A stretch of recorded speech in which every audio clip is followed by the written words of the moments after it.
Évangile de Jésus-Christ selon saint Matthieu.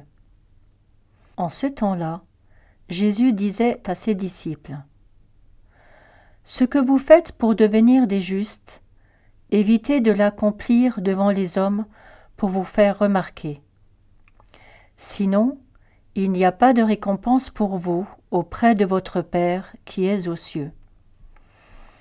Ainsi, quand tu fais l'aumône, ne fais pas sonner la trompette devant toi, comme les hypocrites qui se donnent en spectacle dans les synagogues et dans les rues, pour obtenir la gloire qui vient des hommes. Amen, je vous le déclare, ceux-là ont reçu leur récompense. Mais toi, quand tu fais l'aumône, que ta main gauche ignore ce que fait ta main droite, afin que ton aumône reste dans le secret. Ton Père qui voit dans le secret te le rendra.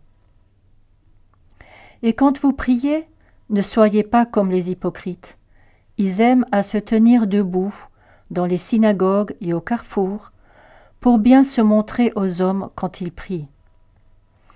Amen, je vous le déclare, ceux-là ont reçu leur récompense. Mais toi, quand tu pries, retire-toi dans ta pièce la plus retirée, ferme la porte, et prie ton Père qui est présent dans le secret.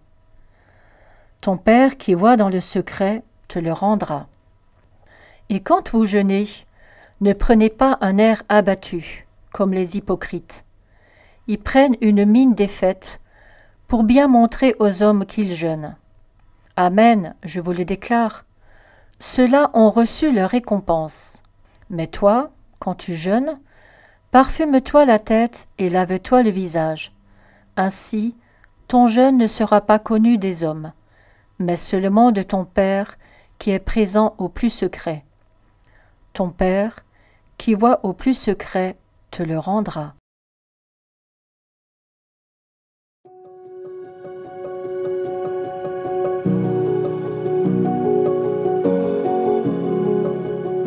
La vie dans l'Antiquité, en particulier dans des pays chauds, ne faisait pas beaucoup de distinction entre le public et le privé, entre ce qui relevait de la vie sociale et ce qui était réservé à l'intimité personnelle et familiale.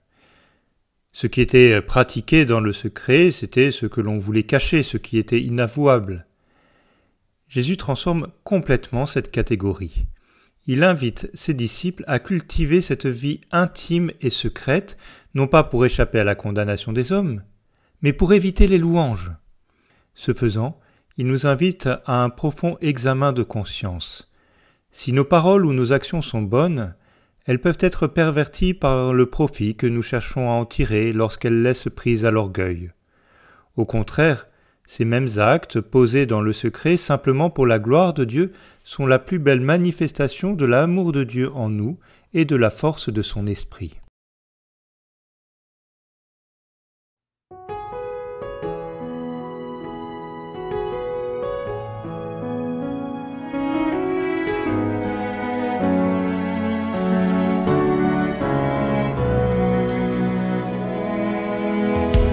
Ô Père, Dieu du ciel et de la terre, ô Père, sois béni à jamais. Ô Père, reçois notre humble prière, notre offrande, par Jésus-Christ, Créateur du monde. Tu as tout remis à l'homme pour te rendre grâce. Nous t'offrons ce pain, ce vin. Reçois ces dons, Seigneur, et viens les sanctifier pour ton immense gloire et le salut du monde. Ô Père, Dieu du ciel et de la terre, ô Père, sois béni à jamais. Ô Père, reçois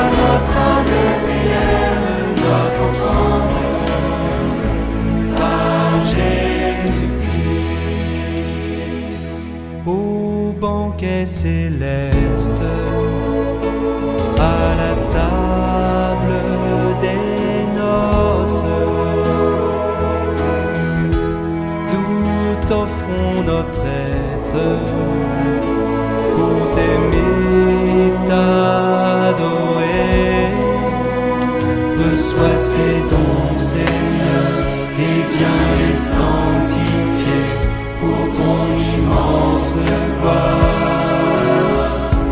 Et le salut